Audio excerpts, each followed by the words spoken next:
Pinduoduo сайтында қалай сапалы зат іздеу және магазинмен сөйлесуді үйрететін боламын. Яғни заттың сапасын анықтау үшін қанша покупка болған санын көреміз. Яғни көп сатылым болған сайын, яғни заттың сапасы да жақсы болып келеді. Мысалы, біреуіне кіріп көрсетейін. Мысалы, мына куртка. Бұл курткаға сатылым көп болған және магазиннің рейтингін, отзывтарды қараңыздар. Обязательно отзыв көп болса, значит тауардың сапасы жақсы деген сөз. Мына жерде 884 отзыв бар екен. Ішіне кіріп, переводчикпен аударып, соны көресіздер. Және мына магазинінде қараңыздар, 5 жұлдыз бар екен магазинде. Яғни рейтингі жоғары, ең жоғары магазиндердің бірі екен. Значит, тапалды, соответственно, сапалы болып, уверенно алуға болады. Комментарий да көп, жұлдызша да көп, сатылым саны да көп. Енді, мысалы, сіз размеріңізді анықтау үшін мына сообщениені басамыз. Осы жерде сатушыға жазамыз.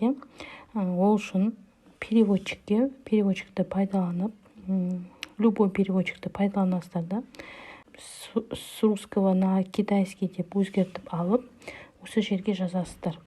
Қазақшадан қытайшаға аударсаңыздар да болады, өздеріңізге қалай ыңғайлы солай аударасыздар. Бірақ сөйлем ұзақ болып кетпесін, қысқа әрі нұсқа және попроще жазуға тырысыңыздар, потому что сөйлемнің мағынасы өзгеріп кетуі мүмкін. Мысалы, мен жерде жаздым: привет, мой рост 164 сантиметр, вес 70 килограмм деп. И какой размер посоветуете деп. Өйткені олардың өздерінің международный стандарт емес, өзінің стандарттағы размерлері бар. Осыны аламыз да, жазған сөзімізді копировать етіп алып, аударып бердім міне қытайшаға.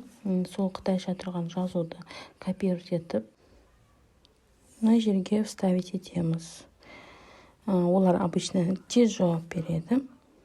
Міне жауап келді уже. Енді осылардың жазуын целый страницаны скопировать етсеңізде де болады. Переводчикке салып, переводын көреміз.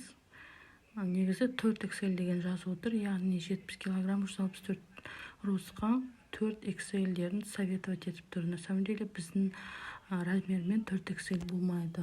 Сондықтан бұл қытайлардың обязательно заказ беретін кезде өздерінен өстіп сөйлесіп, размерлерін анықтағандарыңыз дұрыс. Олардікі өздерінің размерлері жүреді, басқаша размер.